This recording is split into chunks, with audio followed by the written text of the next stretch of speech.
Pengertian teks cerita sejarah. Teks cerita sejarah adalah narasi atau naskah yang memiliki unsur sejarahnya. Unsur teks cerita sejarah itu berupa unsur fakta yang terdiri atas tokoh, waktu, nama tempat, dan peristiwa sejarah. Kemudian, ciri-ciri teks cerita sejarah. Teks cerita sejarah itu yang pertama mengandung unsur kronologis. Yang kedua menceritakan cerita masa lalu. Yang ketiga teks yang terulang. Yang keempat menggunakan konjungsi temporal. Yang kelima isinya berupa fakta dan fiksi. Yang latar ceritanya berupa fakta. Jenis-jenis teks cerita sejarah. Dalam teks cerita sejarah ada dua ini jenisnya. Yang pertama, teks cerita sejarah berdasarkan fakta sejarah, dan yang kedua, teks cerita sejarah fiksi. Teks cerita sejarah berdasarkan fakta sejarah disusun berdasarkan fakta sejarah. Tokohnya pun benar-benar ada, begitu juga dengan latar dan kronologis peristiwanya. Hanya saja penulisannya mengandung unsur-unsur sastra yang membuat teks tersebut semakin menarik. Yang kedua, teks cerita sejarah fiksi.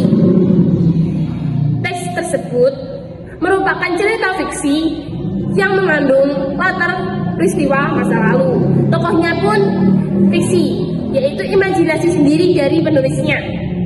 Namun, latar dan waktunya dalam teks tersebut berupa fakta. Yang selanjutnya, informasi penting dalam teks cerita sejarah. Informasi penting merupakan unsur pembangun.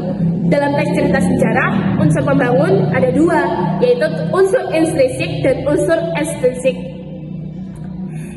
Selanjutnya, informasi dalam teks cerita ataupun novel sejarah. Langkah-langkahnya yaitu, yang pertama, membaca teks cerita ataupun novel sejarah dengan seksama.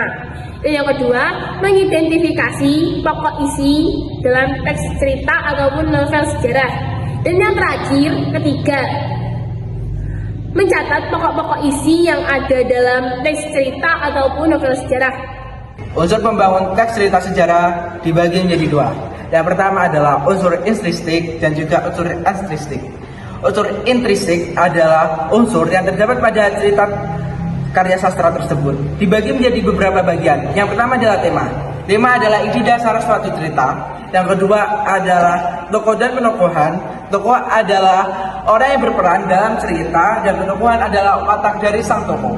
Yang ketiga adalah latar. Latar dibagi menjadi tiga. Yang pertama adalah latar waktu, latar tempat, dan latar suasana. Yang keempat adalah alur. Alur pun juga sama. Alur dibagi menjadi tiga. Yang pertama adalah alur maju, alur mundur, dan juga alur maju mundur. Yang kelima adalah gaya bahasa. Gaya bahasa adalah pikiran dengan tujuan memberikan efek kepada para pembacanya. Dan yang keenam adalah sudut pandang.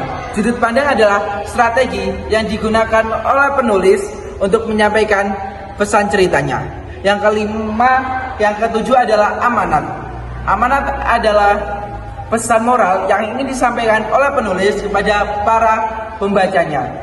Dan yang terakhir adalah, dan untuk unsur ekstrinsik adalah suatu unsur yang berada di luar dari karya sastra, namun di dalamnya masih memengaruhi karya sastra tersebut.